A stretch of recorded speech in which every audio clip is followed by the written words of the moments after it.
Ladies and gentlemen, sports fans alike, welcome to another edition of Bill Swerski, Sports Talk Chicago.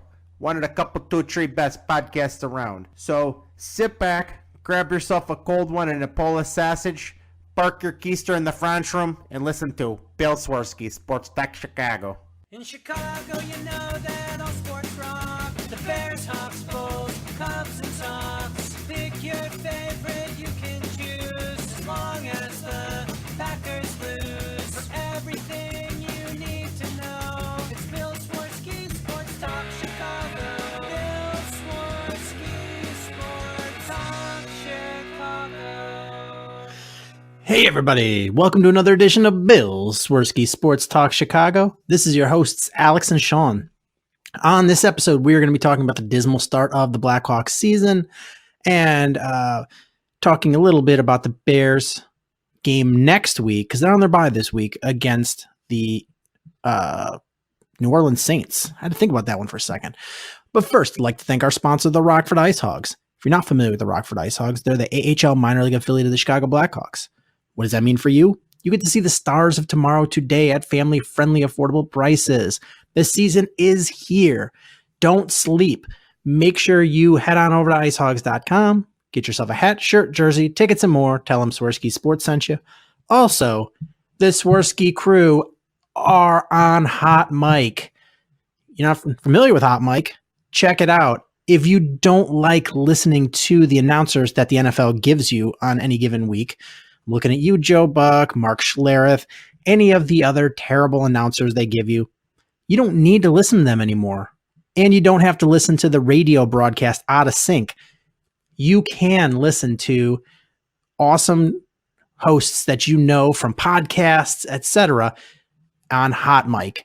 So if you have a smartphone, which I think all of you do, download the Hot Mic app.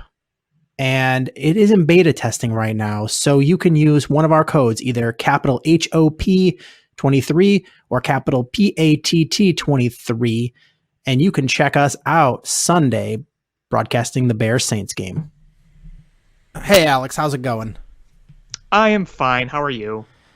I've been better. I expected the Bears to be much better than they are right now. And I honestly expected the Blackhawks to be a lot better too. And neither one of those have come to fruition. We're sitting at two mediocre teams, and our mediocre baseball teams' seasons have ended. So it is just ho-hum in Chicago sports. Yeah, last night I got a last-minute ticket to the Blackhawks game, and this ticket was basically in the United Center rafters. I mean, I was literally the last row up in the 300 level, right in front of the standing room section. So that's, the United Center is a big arena. It's very, very high up. I usually sit in the 300 section, but I'm usually like the first 10 rows of the United Center. So I've never been that high before. The new video board is amazing. I mean, that's beautiful. But boy, let me tell you, the energy is just not there like it was. It was a full house. I mean, maybe there were 2,000 empty seats, but I'd say there was at least 18,000 people there. That's pretty much a full house. That's like 85% full, I'd say. That's how full it was. It is only the third game of the season. But, for going to so many games when they were contending for Stanley Cups and winning Stanley Cups, the energy was just so much higher there. Where after a really good first period by the Hawks, where the team had a lot of energy, they got a lot of shots, scored a few goals, the lackluster play of the Blackhawks really reflected in the stands. Because, when the Blackhawks were good, the fans would try to get behind them, even if they were down or just kind of in the middle of a tie game. Like, the fans would get into it, they'd start chanting, they'd make some noise. But, man, I mean, last night, it just, the crowd really just did not feel the same. It was just very sad to see and really deflating. Any energy at all just popped like a balloon when they lost in overtime so quickly. The place emptied very fast. I stayed there sitting in my seat. I was probably one of the last few hundred people to leave. I posted a video on Twitter of just the stands completely empty, just completely empty after the game, and me still in the stands. It was kind of cool being in there, but it was also kind of sad, like I said. I know there's a long way to go in this hockey season, and I still think there's a reason to be optimistic with some of the kids coming up, like Doc and Boqvist and so on, but man, it is just not the same anymore. I agree with you. Part of it is the casual fans that didn't grow up watching the Blackhawks, there was a generation of fans that didn't have any association with the Blackhawks because they were a bad team, they weren't on television, et cetera, et cetera. It just, wasn't on their radar, and you can't fault people for that. But those casual fans got excited because the Blackhawks were winning. And we're at the point now where they're not a contender for the cup. Any more so than, just your average odds of any team, but they're not one of the top contenders, the people that are, or the teams that are, the people are predicting will win. So you get a lot of people that just sort of walk away, and the true fans clearly don't, but you lose a big bunch of people, and look at the TV ratings. They've gone down the past 4 or 5 years. They've gone down significantly. Yeah. And, so you lose some of that, and then those people also aren't going to games because the games are really expensive to go to. You can't afford to go to games regularly. I paid over $60 for the nosebleed of nosebleed seats. Yeah. I used to get reasonable tickets because before I had the job I have now, I used to work walking distance from the stadium. Mm-hmm. I worked in the basement of UIC Hospital, so it was. That is close. Yeah, so I would literally walk, and I could just go on StubHub and wait until 15 minutes before the game started, and then if a ticket popped up for dirt cheap, people trying to get rid of it last minute, boom, I could just buy it. And, if nothing popped up, I could just go home and watch the game. It was no big deal. So that was convenient. But, in reality, though, most people have to plan in advance because they have to travel, a decent distance or, worry about parking or, letting their families know, oh, hey, I'm going to go with my buddies to the game, or I'm going to be home for dinner or whatever. You got to plan in advance. And the games are just so expensive when you buy tickets in advance that it's cost prohibitive from going to the game. And then if their casual fans aren't, going like they were, you just sort of have less energy in the building, less people that are just excited to be there.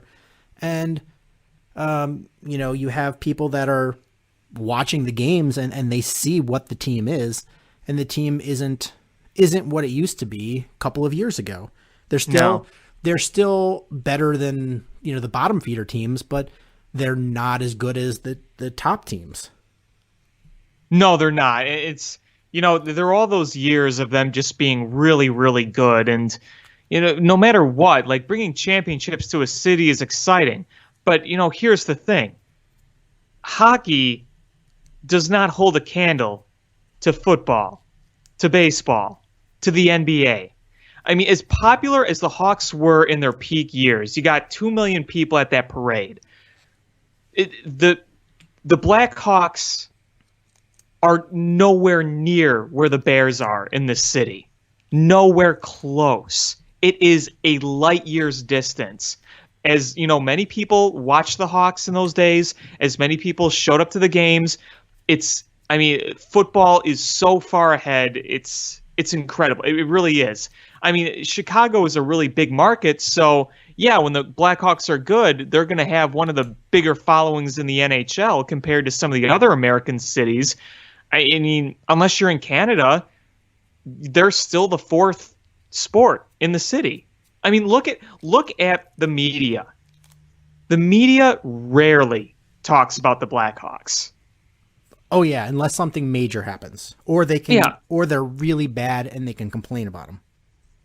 Even so, even when they're really bad, you never heard anyone I mean, I should say, like, at least in the final Bill Wirtz days, I just felt like nobody even acknowledged their existence.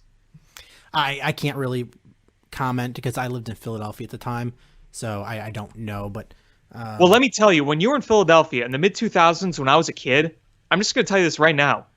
When I was a kid, people wore more Chicago Wolves stuff in my elementary school than they did Blackhawks stuff. yeah, I'm not even kidding. so I have the different experience because I'm older than you are. So I remember when they played the Penguins in the Stanley Cup Finals. I mean, it was everybody was wearing Blackhawk stuff. It was, it was everybody, and then that just died for a long time. And then I moved away, and then as soon as I came back, was like when they started to be good again. Well, yeah. I mean, I would say, my first memories of sports were early to mid 2000s. I mean, like the first season I could really remember was the '03 Cubs. So, like, go from there. You knew that in the mid 2000s, the Blackhawks were terrible. But when you were in Philadelphia, I'm just speaking from my experience. They were as irrelevant. You forget they existed. I mean, also where I am, I'm close to Rosemont, so Wolves games were pretty accessible for us. So I bet you if you went like on the north side, you wouldn't see a bunch of like Chicago Wolves stuff. But when I was in elementary school, a lot of people wore Chicago Wolves stuff. I'm like, oh, Chicago Wolves. We go there on our scout trips and all that stuff. And it's just, nobody talked about the Blackhawks. Nobody. I mean, I remember when I was in college, in the late 90s, and my buddy's dad would get us tickets from his company, and like it was at the old Chicago Stadium, and the crowds were so small. They were so small, and you just basically kind of rooted for fighting. Yeah.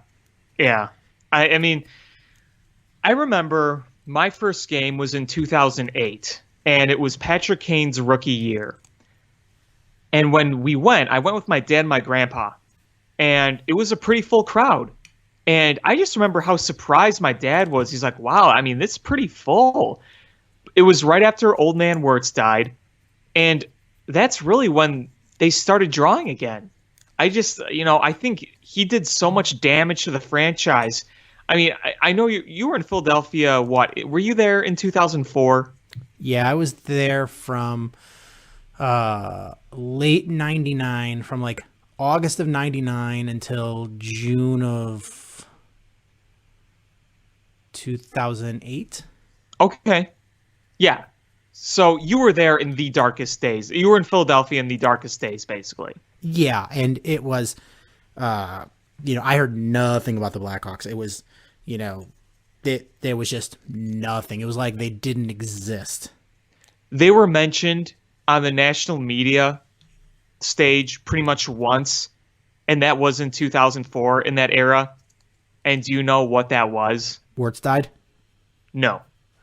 It was when ESPN called the Blackhawks the worst franchise in all four sports. Yeah, I remember that. The worst. I remember when I was reading the that article about it, and I was like, man, that is pathetic. And then just a couple of short years later, they win the Stanley Cup. Yeah. I mean, big turnaround. And, you got to give Dale, I mean, you really still have to credit Dale Talon for putting that all together. I know Stan Bowman was the GM throughout, the actual Cup days, but I mean, really, Dale Talon was the one who built that core. Good for him. He drafted the right guys, and Bowman came in and signed some of the free agents, but that core, Keith, Seabrook, Kane, Tays, that was Dale Talon's doing. It was. But it's hard when you're marketed very poorly. You don't have your home games on television, and you had an owner who was known for doing some shady crap. I mean, it was That's going to turn off any fan base. It really is. And you look at some of the photos from the mid 2000s from Blackhawks games. It's just shocking how empty it was at some of those games. There's a video on YouTube that came out, I think, in 2007 about how the Blackhawks, needed to be relevant again. It was from CBC Canada, who does Hockey Night in Canada. It's basically their NBC. But they did a sports package on it, and they were at a Hawks Blues game, and they said announced crowd of about 10,000. So half empty. Think about that. And that's actually not bad. I mean, if you listen to, some of the older sports talk radio guys here in Chicago, like McNeil and some other guys, they'll tell you when they used to go to games for a while, they played with the other beat writers. They would play count the fans because they felt they really could count them all. That's how few there were. Yeah, I think Pat Foley, I remember him saying some of those games you could shoot a cannon several times in several directions and still not hit anybody. Yeah, and there's a quote, and I think that ESPN, or was it ESPN that named them the worst franchise? I believe so. I think it was from ESPN, the magazine. And there was a quote in there from Old Man Wirtz. And it was something like they had a new GM, and he was like, I have a 3-year plan to get us to the Stanley Cup. And he said, whoa, whoa, whoa. He goes, that sounds expensive. Ugh. Yeah, that's just never what you want to hear from an owner. Kind of reminds you of the stuff you've heard from Jerry Reinsdorf recently. Oh my God, they're like peas in a pod. Yeah. Hopefully when old man Reinsdorf dies, that his son does as well as Rocky did. Well, I'd just love it if they'd sell, but I don't think that's going to happen. Why would they sell? Because they've made so much money. Yeah, I mean, they'd be stupid to sell the Bulls. That's one of the biggest despite how bad that organization is right now, it's still one of the biggest cash cows in the country. Even the White Sox are, for them, I mean, they make a profit every year based off of running the franchise, and then every year the franchise becomes worth more money. So why would they sell it now when they could just wait 10 years, 20 years, and then the franchise is worth even more, and they've made 10 years, 20 years worth of profits on a season? Yeah, I don't think we're making our listeners feel any better. No, it's, great ownership wins, poor ownership loses. Yeah, absolutely. But yeah, I mean, going back to the Hawks, where they are right now, it's just weird because I don't think you'll ever reach what you reached in the mid 2000s. I mean, it was so bad, but it was so unnoticeable just because of how irrelevant they were. Oh, excuse me. The other thing that really sucked about those mid 2000s days, which I don't think you'll see much as anymore, but if you remember, not only did the Blackhawks not draw their own fans, but I know you're in Philadelphia, so you may not remember, but I will ask you this anyway. Do you remember what it was like when Detroit came to town? Oh, it was just all Detroit fans. Yeah. I mean, it literally was like the Joe Louis Arena on Madison Street. Yeah, which is embarrassing. I mean, there were games where the Detroit fans heavily outnumbered the Blackhawk fans, and the place still wasn't even full. Yeah, it's actually embarrassing. But we're not at that point right now. This season is so far 3 games in. It's disappointing, and we're not happy with the results, but they're far from not being a competitive team. They lost all 3 games by 1 goal, one of them in overtime. There's definitely a lot of things that need to be improved. Mm-hmm. But this is far from a bottom feeder team. I would hope. I mean, there's too much talent on paper for them to be in that position. There really is. I just, it's hard to judge off 3 games. The only thing is you see a lot of the same issues reoccurring that we've had the past several years. Cough, PK, cough. Yeah. PK not good.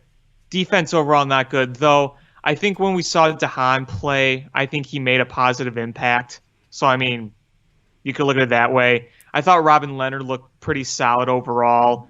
But I mean, that one shot in Crawford does not look so good. Yeah, and I don't want to pin it all on him because the defense stinks, but I also think it's fair to say he's past his best days. Yeah, he did not look so good. I can't really speak on that first game against Philadelphia because it was like noon or something. I was at work. I missed it. I was at work. Me too. It was over before I got out of work. That's how dumb it was. But Yeah. anyway, if you're gonna do those overseas games to start the season, why wouldn't you do it on a weekend when people can watch? You would think. Nobody's taking the day off of work to watch the Blackhawks game at noon or 1 o'clock or whatever it was. No. Yeah, I didn't understand that either. So I can only speak on the other 2 games, but after that first game, we're like, okay, we got 7 straight at home. We'll fatten up on those games, and you start off 0-2, and what's even worse than that is the next 5 are against the Oilers, the Blue Jackets, the Capitals, the Golden Knights, and the Flyers, who last time I checked were like combined 15-6-3. So Yikes. you got 5 tough games there. So it's not going to be easy for you, but you got to clean some of these things up. You started off in that home opener against the Sharks, where you had Kubalik scored a nice goal, and then you had two goals by Shaw. And you were playing a team in the Sharks who, going into that game, were 0-4. Had lost all 4 of their games. And, it was so Chicago sports to lose that game. Yeah, lost all 4 of their games and had a combined 5 goals in 4 games. Yeah, not great. And you kept, every time you'd take a lead, you'd give it back up until finally they won it. You had in the first period your third line of Kubalik, Camp, and Saad was just absolutely dominant. I mean, they looked awesome. And going into the second period, they moved Kubalik to the top line with Taves, and suddenly that line stunk. And the third line couldn't do anything because Alex Nylander, was doo-doo. Yeah, that was ugly. And so you just had nothing from them. So it was, you said problems from last year, and that's what you got is you had, you start off good in the first period, and then you just suck in the second 2 periods. Here's something I'm still trying to figure out. What do we make of Jeremy Colleton? Because I think last year we saw him move a lot of stuff that needed to be moved forward. But there are also some things he's doing, like breaking up stuff that works in a game early on. I don't know. I'm not saying he should be fired or anything, and I'm not saying he's bad, but I'm still trying to get a handle of Jeremy Colleton. I really am. Last year when he took over for Q, it was a rough opening stretch, but I think we all expected that. New coach that's changing a system that had been in place for quite a long time. There's going to be growing pains, and they went on fire for a while, and it was starting to make sense, and you're like, okay, here we go. And I mean, personally, I was like, I really feel that this team, if you if you give them a whole off season and free agency and the draft, and you let Colleton work, his system in and get everybody acclimated to it, you're gonna have better results. Because he came in and he was like, these are the things I want to work on right away, and they did improve. And I was like, okay, well, I can appreciate that. And some of these things are going to be harder to deal with in season. And Brent Seabrook even said it in an interview maybe 2 weeks ago. It was, I guess a week ago. It was before the game in Prague. And he was saying, it's hard because during the season, trying to do something new is tough, because if you're in game, you don't want to change things that you know how to do because you're trying to win. It's a lot easier to do in practices and training camp and in preseason where the results don't matter. So I'm like, okay. But then at the end of that, I got a little nervous because the radio hosts were kind of implying, what did you do to get faster and quicker? And he's like, I just do what I do. And I'm like, oh, crap. Yeah, I heard that interview as well, yeah. And so I got a little nervous about that. But, we're still seeing the penalty kill is bad. Mm-hmm. And we're still seeing the defense is not really any better. And you're still seeing the collapse late in the games. So those things are frustrating. It's one thing to lose. It's another thing to lose doing the same things that you struggled with the previous year. Right. Yeah, that's where my concern comes in, is just the fact that we're seeing a lot of the same issues persist. But, again, I think that if you go along and you add some of the young kids, then maybe things could get better. I mean, it is only 3 games in. The loss last night, the one I was at, it's not like it was because the defense gave up 5-6 goals. It's just because, it doesn't really make it any better. They just kind of played mediocre hockey across the board. They didn't generate a whole lot of scoring chances. They didn't move the puck as well as they did in the first period. They did a great job of that. So, yeah, I don't really know what else to say about that game last night, other than that it was just incredibly, incredibly lackluster, just across the board. I mean, they scored in the loss against the Sharks. They just gave up a ton of goals. It was a lot of the losses last year. That was frustrating because the Sharks, going into that game, in their first 4 games, were 1-17 in power play chances. Yep. And they scored 2 goals against the Blackhawks. And one was like not even 10 seconds. It was 9 seconds. And, yeah, there you go. And Alex Nylander looked like doo-doo. And then the Jets game, you had DeHaan and Leonard make their debuts, and Leonard looked good. Definitely deserves, another start in the next game. You had a strong first period and then a bad second and third period.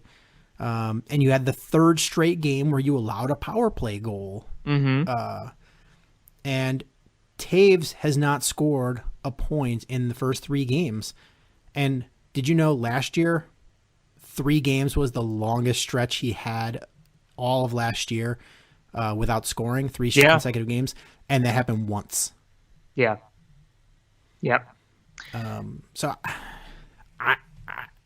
I don't know what you do to get Taves jump started, because last year once he breaks through, statistically last year was his best year ever. It was. Yeah. I just think once he scores once and breaks through, it'll kind of all fall in place. Like, he just has to get that monkey off his back. I hope. And I don't know what the proper line is for him. I also want to add that I think Taves will still put up some solid numbers, but I don't expect a repeat of last year. Oh, I don't. I mean, that would be to put 2 career years back to back. It's a little, at age 30 plus is a little tough. I hope he puts up at least career average numbers. Yeah. But I don't know what proper line is. But, I am bummed that when you have a head coach swap out lines that are doing well,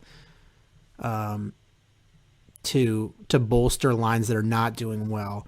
I just think that if you're going to tinker with lines, tinker with two lines that are not doing well rather than tinker with a line that is doing well, because once you have that chemistry going, leave it be. Just let it do its thing until it's fizzles, because there's probably your third line is probably not going to dominate like that all season long. No. But while they have the iron is hot, let them have at it, Yeah. Yeah, I agree. Absolutely. It doesn't make any sense to swap them out mid-game. Swap around your top two lines, because those lines aren't doing much. Leave the third one in place. I just don't understand. And your defense, I don't know. Hopefully it just starts getting better on its own when. Yeah, let Dahan keep playing, see how it plays out. Yeah, I think that's where we're at. And I think you'll see better hockey the more you have Leonard playing as opposed to Crawford. I think will be the last year we see of Corey Crawford in a Blackhawks uniform, maybe in hockey. Yeah. It sucks to see, but with all the concussion and injury issues, you kind of knew that it was going to be tougher. I mean, as much as I like him, I was hoping he just decided not to come back this year, and we've both kind of been on the same page with that. You're still a young guy. Just go be with your family. Hockey is not as important as your family and your life. Just, ride off into the sunset with a couple of Stanley Cups and millions of dollars. No Blackhawks goalie has won more Stanley Cups than Corey Crawford with the Blackhawks. Nope. And, I hope we see somebody break that, but I don't think it'll be anytime soon. Right. Yeah. I just think right now Leonard is probably your better choice. And this is from one of the biggest Corey Crawford fans out there. But I think as time goes on, if this continues with Crawford, Leonard's just going to be the starter. Yeah, and this is nothing against Corey Crawford. I love Corey Crawford, and he'll go down as one of my top 5 favorite Blackhawks probably of all time. Me too. So it is not anything negative towards him. It is just my loyalty is to the team and winning, and whoever gives you the best chance. And Corey Crawford right now, we're 3 games in, but he's just not looking good. Maybe he finds midseason rhythm soon, but if he doesn't, I'm going to be riding the Robin Leonard train, and doesn't mean I like him better than Crawford. It just means I like him in goal right now and the chances he gives us to win the game. Yeah, you got to do what gives you the best chance to win. And I'm super bummed about Nylander, because he looked really good in the preseason and in training camp. Mm-hmm. I don't know what happened. It's like, he's like, whoa, regular season. Whew. Let's not play well. Yeah, I think he can get better too. It just maybe just be one of those things. I hope so, because it was definitely frustrating. Yeah, no, that game the other night, Nylander was pretty brutal. But yeah, like I said, I think you give him a few more games and let him kind of get a bit more acclimated, and maybe things will get better there with him. And you hope that Taves can get on the score sheet soon. We really need to get that going. I'd say the best player right now in the Hawks is probably Brandon Saad. He's been all over the place in a good way. Saad's been really good. Dominic Kubelek has been really good. Mm-hmm. Both of those guys have been very good. But you're gonna see Kane do Kane things. You're gonna see Taves do Taves things. You're gonna see DeBrincat do DeBrincat things. All these things are coming, but it just hopefully it's sooner rather than later. Yeah, for sure. I I really hope that they start winning as soon as possible because look, you look at the division, it's tough. You have Nashville, you have St. Louis, you have the Avalanche, you have the Stars. The Jets beat you. I don't think the Jets are as good as they were last year, but they're still in there. I mean, right now, the one team you're better than is the Minnesota Wild. But everyone else, they're pretty good. Yeah, I mean, even the conference, there's some really good teams in the conference, but just in your division, yeah, the Avalanche good, Jets are okay. I don't think they're going to be terrible, but I don't think they're going to be great. Blues good, Predators good, Stars good, and then there's only the Wild left. So Yeah. and in the rest of the conference, the Oilers are going to be really good. The Ducks, Golden Knights, so those are three really good teams there. So you gotta. I know that they're saying right now, hey, it's early, we'll figure it out. I just don't want to fall in that trap of saying, oh, it's early, and saying that for too long, and then you're the back, seeing how far ahead everybody is of you. Right, yeah. You'll be saying it's early. Next thing you know, it's almost the new year, and you're, like 7-10 points out of a playoff spot. Yeah, I mean, right now you're 7 points out of first place in your division, 3 games in. Yeah, and I know it's a little skewed because most teams have played more games than the Hawks, but yeah. Yeah, I mean, the Avalanche are in first. They played 4 games, one more than the Hawks. So even if the Hawks win their next game, they're still 5 points out. Mm-hmm. Who's their next game against? Do you know? I think it's the Oilers.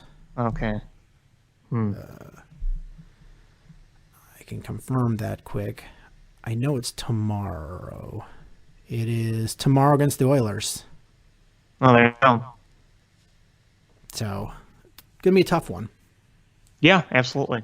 But it'll be exciting to watch because that team is young and good. So, see what they got. Got to beat them. Got to beat them. It's getting to be must wins. Yep.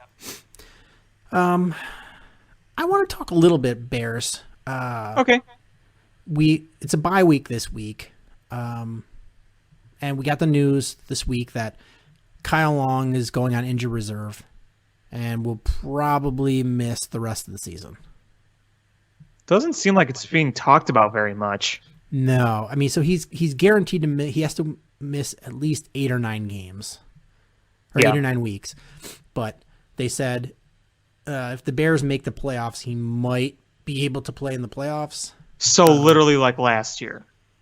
Yeah. So I don't think he's gonna. I don't know if he'll ever suit up for the Bears again. Yeah, I don't know if he will. He already took a pay cut to stay with the Bears. He's still making good money. I don't see what the point of bringing him back is, because even when he has played, he hasn't been very good. I believe Ted Larson, who was the backup, is still injured. Yeah, which is too bad because Ted Larson's been really good. Ted Larson was playing good before he got injured. So are we going to see Rashad Coward finally get the start? Not really. I mean, the Saints defense has been pretty darn good. Yes, it has. So that's a little scary. I have not heard any word on Mitch Trubisky. I don't think any of us have, no. Which is weird because I think everyone kind of went, oh, he'll miss the Raiders game, then the bye week, and then maybe he'll play against the Saints. But I haven't heard a word, which doesn't make me feel like he's going to make that start. Yeah, didn't they just release Tyler Bray? I guess they did. So he's back to the practice squad, but doesn't mean they won't bring him up. But I haven't heard anything. So, I'm sure we'll hear something Monday because they'll have to start releasing the injury report. Well, I'll tell you, the idea of Chase Daniel starting against the Saints terrifies me. Yeah. All the people that said, oh, Chase Daniel, start him, and not just Chicago fans, but the national media. Yeah. You go with Chase Daniel, you know what you're going to get. He's a steady backup. He's a manager. You win with that defense. You saw why he's a career backup. Mm-hmm. He knows the system. He can come in, in a pinch, but he's not going to win you football games. He's just, at best, he's going to not lose you football games. Right. And he didn't have a good game against the Raiders. No, he didn't. I just even without Drew Brees, that Saints team is pretty dang good. And they have so many weapons to beat you. Here's the thing, is what scares me is, without Drew Brees, I don't think they've lost yet. No. And, granted I don't think they played any terribly tough teams, but they haven't lost. And today, Teddy Bridgewater hasn't been great, but he hasn't been bad by any stretch. Today he was 24 for 36 for 240 yards, 1 touchdown, no interceptions, with a 95 quarterback rating. So he put up ideal backup numbers, basically. He just was steady and didn't make any mistakes. But right. If you're gonna win, you need to shut down Alvin Kamara, and you have to contain Teddy Bridgewater, not give up any big plays. But with Thomas out there, Michael Thomas, that's what scares me, is that they're going to go to him and he's going to have a big game, or Alvin Kamara is going to go wild. But that defense is what scares me, because you have to put up points. You can't have this offense come out there and just look like dog turds like they have. This team is going to come after you because they know their defense has to play tough to win these ball games. Yeah, it may just be another one of those games where the defense is going to be on the field a lot more than the offense, and that's not always what you want. But I don't see any alternative right now at this point, unfortunately. I mean, at least if the offense is not going to put up points, we need them to flip the field. Yeah. Like, the thing about a field position game is your offense has to be able to get a few first downs to be able to flip the field. So if you get the ball, let's say at your own 20, and you get 1 first down and then go 3 and out, or then, you punt on the next drive. So you're at the 33-yard line. Whoop-de-doo, you didn't really flip the field.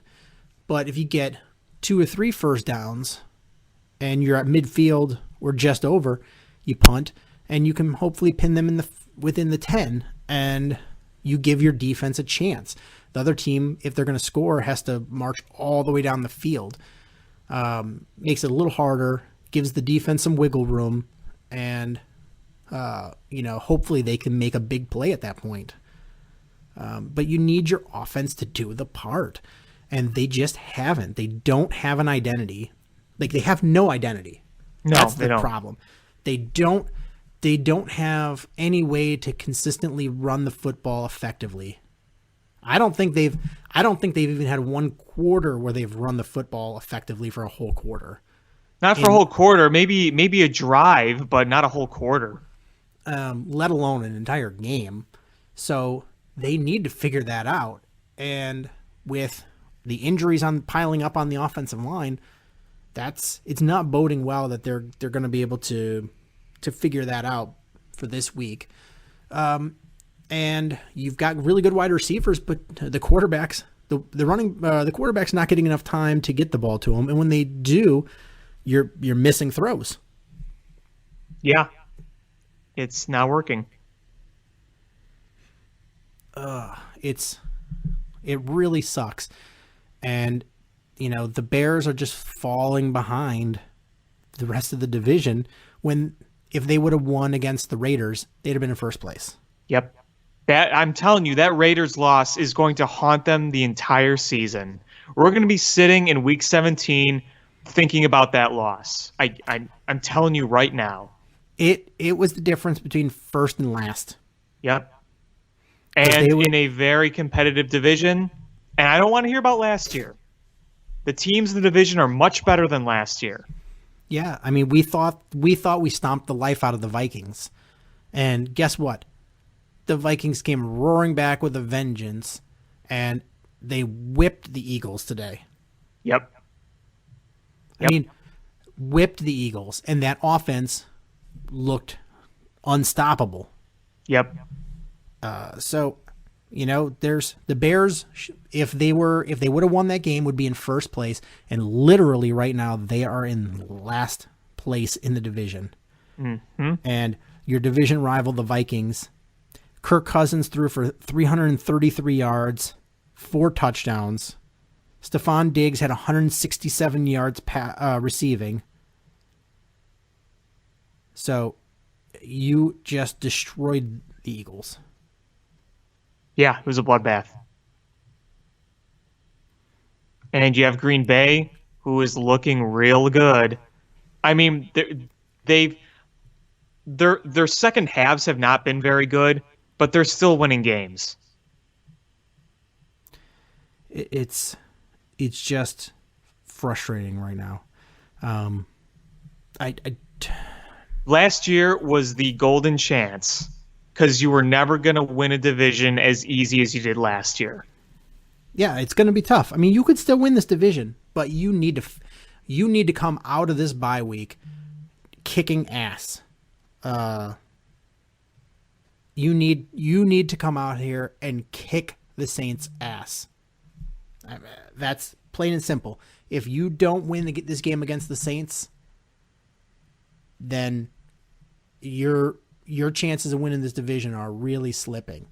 My buddy that's a Cowboys fan texted me today, and he's like, don't really worry about it. We were the same record you were last year, really floundering. Came out and went 7-1 to make the playoffs. He's like, so you got this in you. And, that made me feel positive, somewhat positive, but they got to prove it. There's a lot of holes. You have to figure out. I mean, the Cowboys had something going for them that they had a really good offensive line. The Bears don't have that. They did last year, but they need to make a splash here. They need to come out, fix the problems of that offensive line, figure out what their identity is running the ball, run the ball effectively, and be able to pass effectively without turning the ball over. Protect your quarterback. This defense is still a very good defense, but the offense is just absolutely floundering. And I know Matt Nagy was talking about the offense from going to be 101 to 202, but maybe we need to dial it back to 101 and get this back on track. Yeah, I mean, unfortunately, I've been saying a lot of that stuff as well as other Bears fans for weeks, and we still haven't seen it. So I'll believe it when I see it. Oh yeah, absolutely. I'll believe it when I see it too. It's just really frustrating, and we don't know what we're gonna see because No, we don't. it has been a tale of two different teams. And with the bye week this week, how are they going to respond from that Raiders loss? We've seen the Bears come very flat out of bye weeks in recent years, so I don't know. Oh yeah, absolutely. And it would have been one thing if we would have come out of that Raiders game with a win, stolen it, which very well could have happened or should have happened without the running into the kicker. They don't run into the kicker. The Bears probably come out of that game with the win, even though they didn't deserve it. They come out of the game with that win. All that matters is you win. Yeah, and you go, man, we played like shit, and we still won the game. But we played like shit. We need to fix this. It's a lot different feeling than when you play like shit and you lose, when you come so close to winning and you still lose. It's deflating, and this is going to be a pivotal point for Matt Nagy. Is he going to lose this team, or are they going to come back? Because if they lose this game against the Saints, your chances at the division are over, in my opinion. Unless the Vikings and the Packers fall hard, I don't see them coming back. Because if the Packers win and go 5-1 and you're 3-3, I don't see them catching that. I don't. Anything's possible, but I see a lot of the old Green Bay, just where things go right, and I don't know. It's, you need, if they don't come out this week and just really play well and come out with a win, I worry about this team's morale and sort of the locker room turning a little bit, because losing sucks. Nobody likes to lose, and I think a club dub will go a long way in turning this thing around. Yeah, I agree. 100%. Winning feels good, and losing does not. Losing does not, and consecutive, a lot of multiple consecutive losses, and you're really struggling. It's one thing if you come out and it's a competitive game and you lose, that's a hurt feeling. But when you come out and you just look like dog doo-doo, and you had a shitty team like the Raiders move the ball up and down the field on you like they're nothing. If the Raiders did that to you, you don't think Sean Payton watched that film and went and just salivated going, I know how to beat the Bears? Oh, absolutely. Absolutely. We saw exactly what the Broncos were trying to do against the Bears. Mm-hmm. We saw what the Raiders did do against the Bears. Mm-hmm. We know what Sean Payton's going to do. It's going to be a lot. It's going to be get the ball out quick, short passes, move the ball. Death by 1,000 paper cuts. Yep. And the Bears are going to have to be real aggressive, and they're going to have to do a lot of blitzes. They're going to have to confuse Teddy Bridgewater. They're going to have to take a lot of chances. They're going to have to play a lot of man coverage. They're going to have to do a lot of things, I think, that they normally don't do, because teams, I'm not saying they've found what the Achilles heel is, and this defense is still very good, because the team that figured out how to move the ball in the Bears scored what was it, 21 points? 24 points. Okay, so it was still not that many points. Right. They just moved the ball in the right times. The only reason they didn't score more was because of a penalty. And they fumbled at the goal line. Yeah, but still, they didn't. The Eagles have a very good defense, and they gave up 38 points to the Vikings. I don't think that defense is very good. Well, they'll look like the best defense in the world when we play them. Well, yes, but that's just against us. So, the Seahawks, their supposed good defense, gave up 28 points to the Browns. Yeah.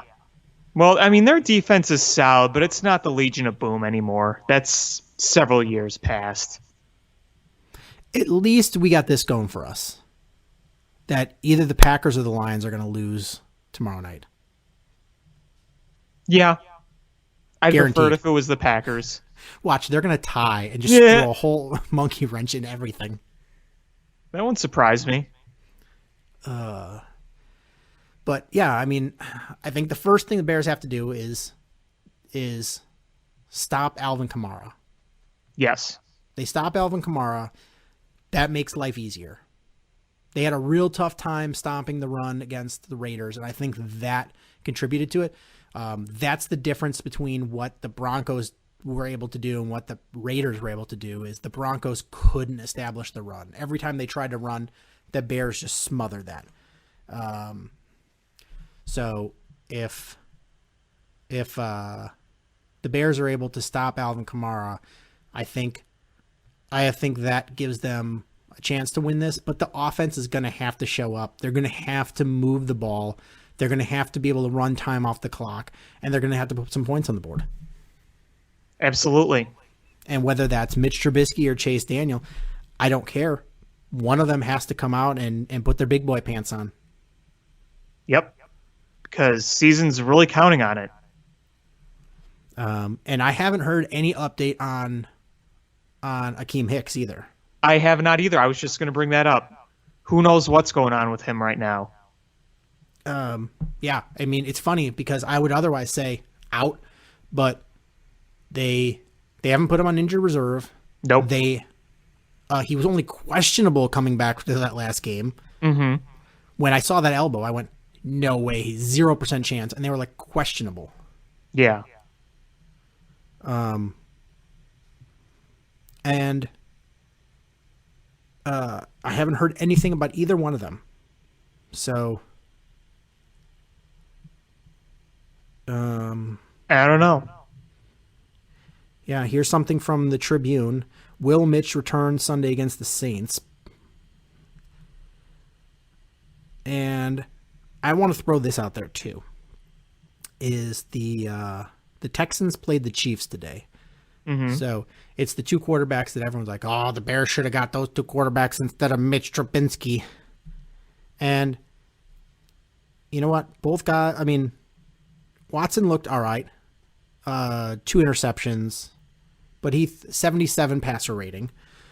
And Pat Mahomes threw for 273 yards, 3 touchdowns, 96 quarterback rating, and got the loss. Because I think that's like their 3rd straight loss. So, you know, does it matter if you're putting up these kind of numbers, but your team's losing?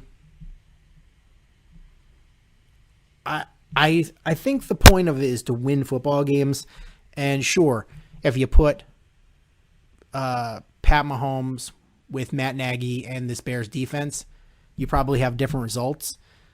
But, you know, the way it came out, and you have Mitch Trubisky with the Bears and Pat Mahomes with the Chiefs, and both teams looked good last year and failed to come up big at the biggest moments.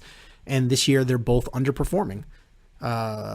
You know, regardless, it's a team sport. You don't have quarterback wins. It's not a fantasy football. So Pat Mahomes is not leading them to victories. And the Bears, you know, the Bears are in last place in their division. So it's I think it's at this point until, you know, either Pat Mahomes wins a Super Bowl, or Mitch Trubisky wins a Super Bowl, it's kind of a moot point, and it's more fantasy football related. I suppose. I just feel like if we had a better quarterback, we'd be getting better results. Agreed, but neither one is winning, so I think everyone should just shut up. Well, I just think I'm tired of hearing about it too, and I'm not going to give a reason for it, like to say, oh, well, look at it this way. I can't really twist anything. I'm just tired of hearing about it. You know, you could go on and on about it. It sucks, but it's not going to change anything. That's my whole thing. It does suck. I'm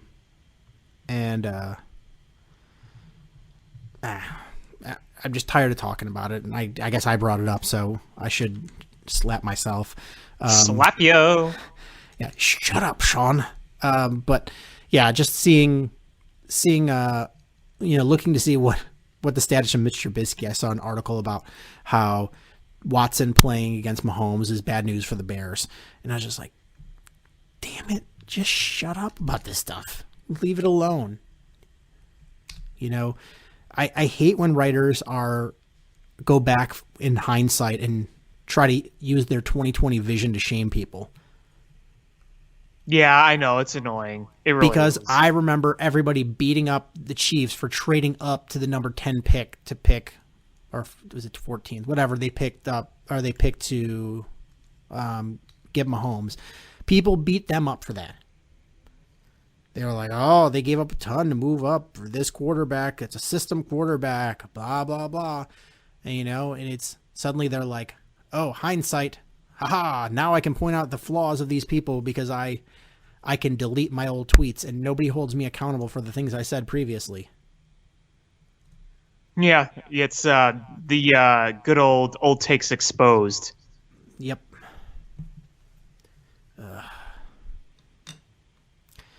So, I have a question. On a scale of not happy to pissed off, how are you going to feel if the Cubs hire Joe Girardi? Surprised. Is he just being interviewed out of courtesy? Somewhat yes, somewhat no. I think that he's not their top choice, but they at least want to give him a chance.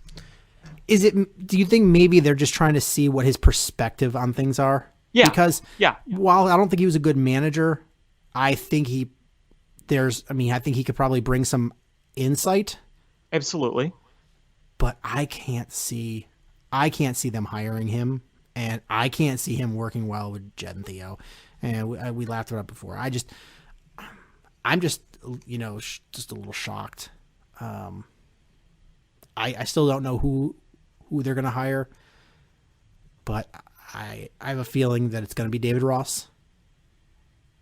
I think it's going to be David Ross or that guy from the Astros, Joe Espada. I think he's a candidate. Somebody brought up Carlos Beltran as a dark horse, which is kind of interesting. I don't think it's going to be Mark Loretta. I don't think it's going to be Will Venable. We said on the show last week, and I'll say it again, I just see them as guys. They're just guys. Carlos Beltran's interesting. I have not heard him linked to the Cubs at all. I've heard him linked to the Mets. Me too. I don't know what he'd be like as a manager. I have no idea. He was a hell of a baseball player. I think he could be a good manager. I mean, I've heard good things about his coaching and the respect he gets. I mean, he was very well respected as a veteran player too. So I could see him being a very effective coach. Did you see the Giants brought in the guy that the Phillies fired? Yes. The Phillies fans hated that guy. Yeah. They hated his guts. Yes, they did. Yes, they did. You know what else is something to watch? It sounded like Joe Madden to the Angels was pretty much a done deal. But did you see the Tyler Skaggs stuff that came out about the opioids? No. It sounds like people within the Angels organization knew about it. Read the full story. It's not a good situation. I can't help but wonder if that affects his decision. Jeez. Yeah. But you know what has been amusing to watch? Hmm. To make this a little lighter, is that the Nationals have gone further without Bryce Harper than they did with him. Yeah, they've won a playoff. I mean, okay. Holy crap, that Game 5. That was shocking. It was amazing to see the Dodgers go down like that. Yeah. Because, look, people say, oh, the Dodgers are the class of the NL. Everyone in the NL would want to be the Dodgers. You know, not the Cubs. Cubs are idiot losers, yada, yada, yada. Hey, guess what? We've won the World Series with our core. The Dodgers could win 20 straight division titles. If they don't win a World Series, it doesn't matter. It was shocking. I have a hard time believing that they come back from this as a core. This is a tough one to swallow. Yeah, it just, the thing is, a lot of those guys are still young, though, and they're still in place. I mean, what do you do? I don't know. I really don't. I mean, it's a similar situation to what the Cubs are dealing with. Like, what do you do when... Yeah, but we have more defined problems. True. That's the thing. I With mean, the Dodgers... I'm sorry, go ahead. The Dodgers, yeah, you're right. I mean, you're absolutely right. The Cubs have defined problems. The Dodgers just looked invincible during the regular season, and they fall flat in the playoffs. And... I wouldn't call it falling flat. I just call it a flat choke job. And how do you fix that? Because it goes back to something we say all the time. It's the baseball playoffs are weird because it's such a long marathon season, and then it's a sprint in the playoffs. And how do you transition? How do you change the style of play that you have from playing this regular season to playing in the postseason? And the pressure that's involved, and when you haven't had any pressure at all season long, you from the start you were the division leader, and you ended the season division leader. Like, they didn't play one stressful game in the regular season. No. How do you do that and then come out in the playoffs and games that are must wins? Like, how do you do that? How do you change that that mentality? I don't necessarily blame them, but they choked. They just flat out choked. Yeah, so I'm pulling up right now. Let's see.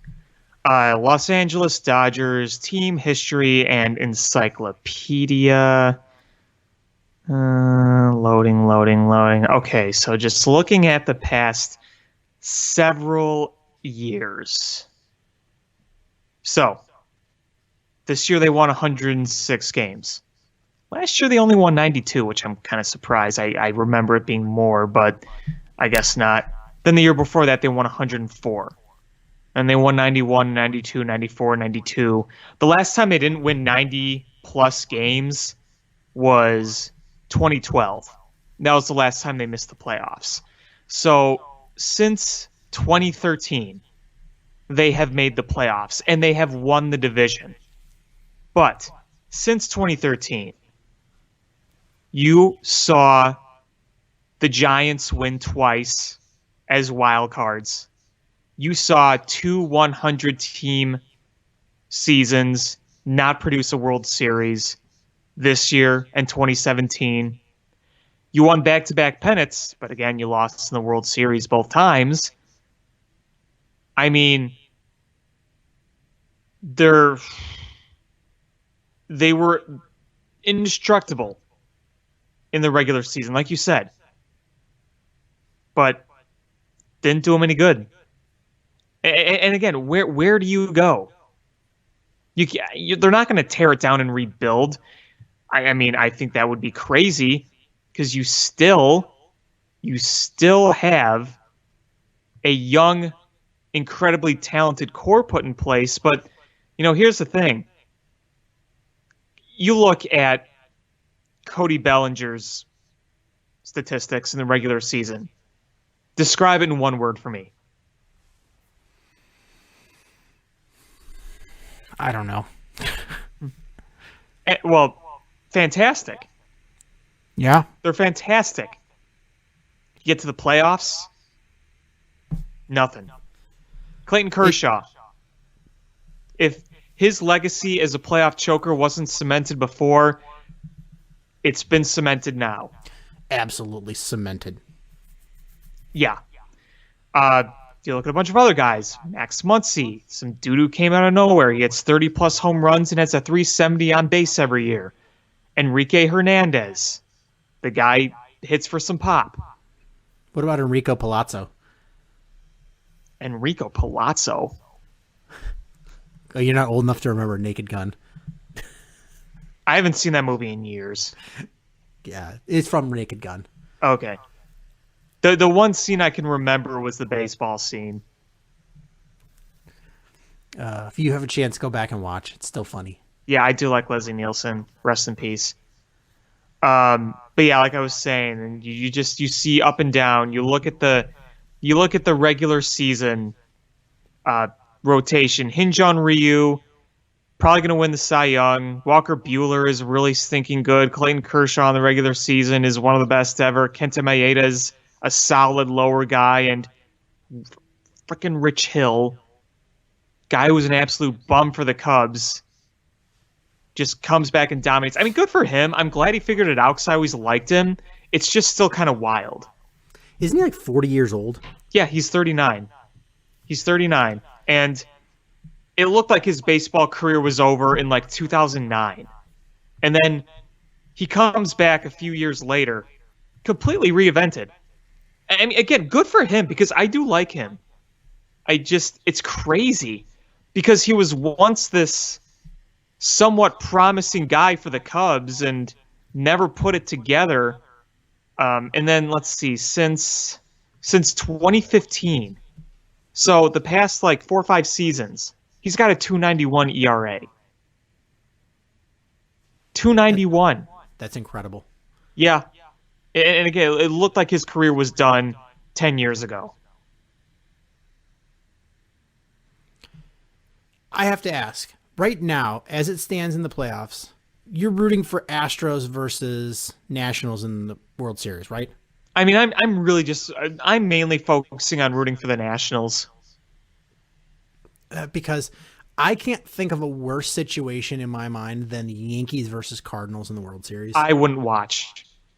I not only wouldn't I watch, I would just stick cotton in my ears and not listen to anything for the next month. I'd mute every word on Twitter. Yes, I would just stay off of Twitter. It would be like it didn't exist. Yeah.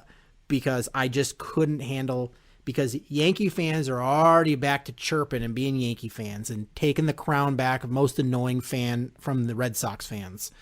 And the Cardinals just are annoying, and their manager speech after the playoff, their first series win was annoying. And they cry about everything. Oh, I don't like the way he flipped the bat. I don't like the way he grabbed his crotch. I don't like the way he disrespected us. And then you have Yadi Molina throwing a bat when he hits a walk-off. If somebody did that against him, he'd throw a hissy fit. Oh, he would cry in Spanish. There are few players in baseball that I can't stand more than Yadi Molina. And it sucks because he's really good. You want to root for him, but he plays for a shit team and he's a jerk. Yeah. Like he's not like a, off-field issue guy. He doesn't do anything evil or bad. He's just a dick. He's not a whiny dick. Yeah, he's not Albert Bell, and he's not where he's trying to run over children with his car. Right. And he's not Ty Cobb, where he's Mr. Racist. Right. But he's also not Cal Ripken either. Right. He's just annoying. He's just super annoying, oversensitive. Ugh. He just annoys me so much. Like, I respect his talent. I do. I respect his longevity. He's played through injuries and he's done a really dang good job. But he just grinds my gears. And I hope the Nationals sweep them out. That'd be nice. And that'd be nice. And him and Carlos Martinez. That guy's a jerk too. It's just jerk players that play on a dumb team in a terrible city. Boom. Roasted. Yikes. St. Louis. I like Dexter Fowler at least. Your heart stinks and you crush your wife during sex. Boom. Roasted.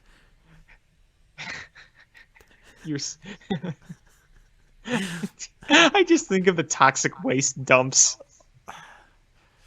Oh my God. I just want to use Michael Scott roasts on everybody. Mm-hmm. Look, I know Chicago ain't perfect, but at least we have better food than St. Louis. I used to have to go to St. Louis for work, and I dreaded it because it was a stupid city. There's nothing to do, and the food is terrible. Yeah, food's awful. Food is awful. I mean, I will give the Cardinals credit. That stadium is pretty damn nice. And the arch is stupid. Arches, I don't mind the arch. It's whatever. Well, let me have it. Let me have this. I need this. Okay. The arch is stupid. Okay. All right. McDonald's does it better. Well, yeah, because I like their hamburger. And their golden arches. McDowell's, though, has the golden arcs. They do. McDowell's. Have you ever been, what's the hot dog place? Not hot dogs. The one in Wrigleyville. Wrigley Wiener Dogs? Circle. Wiener Circle. Oh, Wiener Circle, yeah. A couple of years ago, they dressed up the whole store for a Halloween costume, and they turned it into McDowell's. Really? That's Yeah, great. It was amazing. So they put the golden arcs on there. They're McDonald's. I'm McDowell's. They have the golden arches. I have the golden arcs. I love that movie, and I'm so sad that they're making a sequel. Yeah, it's so far removed. It's so far removed, and Eddie Murphy hasn't been funny in 30 years, and it is going to be so bad. And I'm going to see it anyway, but it's going to be bad. It's going to be worse than the Dumb and Dumber sequel. Yeah, probably. And that was bad. Like, here's my thing, is I don't know why Hollywood writers, when they're trying to make a sequel of a movie that caught magic, which is lightning in a bottle. It really was. Is don't just rehash the jokes. Like, that's what this Dumb and Dumber sequel was. It was like they took all the same jokes and just rehashed them. That's the worst. That's just laziness. Yeah, it's just laziness. I mean, a good sequel that was from a lightning in the bottle movie was Super Troopers 2. And they did a little bit of the rehashing of the jokes, but they actually did it in a much better way and made for a better movie.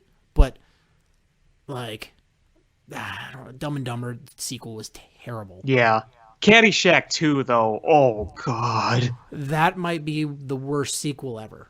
Yeah, it's definitely up there. Holy crap. I mean, you had Jackie Mason trying to imitate Rodney Dangerfield. Ugh. I mean, the original Caddyshack is one of the funniest movies ever.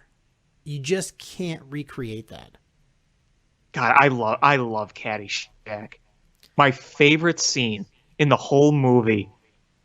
I want a hamburger, no, a cheeseburger. I want a hot dog. You get nothing and like it. You get nothing and like it. That was like, I was just sitting on pins and needles going, please let him say that scene, because otherwise I'm going to have to argue with Alex. And I was like, yes, that is the best scene. Judge Smales is my favorite character in any movie ever. You'll get nothing and like it. You'll get nothing and like it. You know what was really great with Rodney Dangerfield? Did you ever see the Simpsons episode he was in where he was Mr. Burns' son? Yes. That is a wonderful episode because they even play homage to it at the end when they play Any Way You Want It by Journey when they're partying. Oh, Simpsons were so good at one point. I know. They said I should be called Semper Fudge, and then he told me to relax. Hey, I'm kidding. Give my regards to Mrs. Boyardee. And you know what the Simpsons did great with that? Is they didn't try to rehash them again. It was a one-time thing, and it worked perfectly. Oh, man. The Simpsons were so good for like a bunch of years, and they were just so on point with everything. Season 2 through season 8, just pure gold. One of my favorite episodes is the chili cook-off. That might be my favorite episode of all time. The second half of the episode sucks, but the first half of that episode is just absolute perfection. Marge, where's my chili eating boots?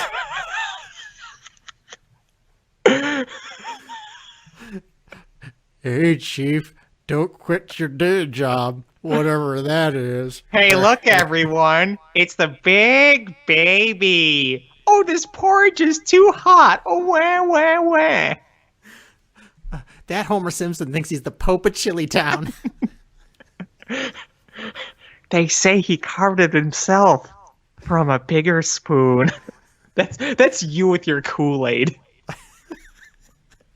Your meatball-eating boots. Are you going to jail, Dad? We'll see, son. We'll see. That episode is so good. That and the one where they go to Australia. Oh, yeah. Yeah. Oh, my God. There are so many good episodes from like season 5. Cape, is it season 5, Cape Fear is also one of the best episodes ever. That's a good one. Because Kelsey Grammer can really sing, and when he did HMS Pinafore, and I actually looked up like other performances of HMS Pinafore, I'm like, holy crap, Sideshow Bob did it better. No, it is D, Bart D. It's German. It's German. Oh, nobody from Germany's ever been evil. I object to urine-soaked hellhole. We prefer pee-pee-soaked heckhole. Bake him away, toys. One of my favorite lines from a Simpsons episode is, there's two, and they're both Ralph.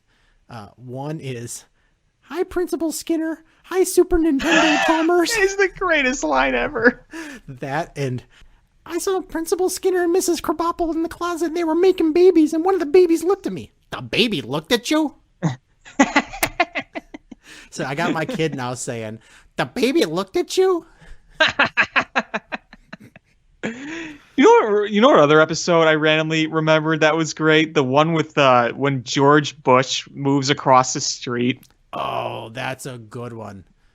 And then Homer just puts out those two crude cutouts of George W. Bush and Jeb Bush. It's your two sons, George Bush Jr. and Jeb Bush. Oh, honey, the boys are outside. They'll know how to get those wretched Simpsons. Do you like to drink beer? Do Yes, you like Mr. to President. eat nachos? What kind of stew do you have today?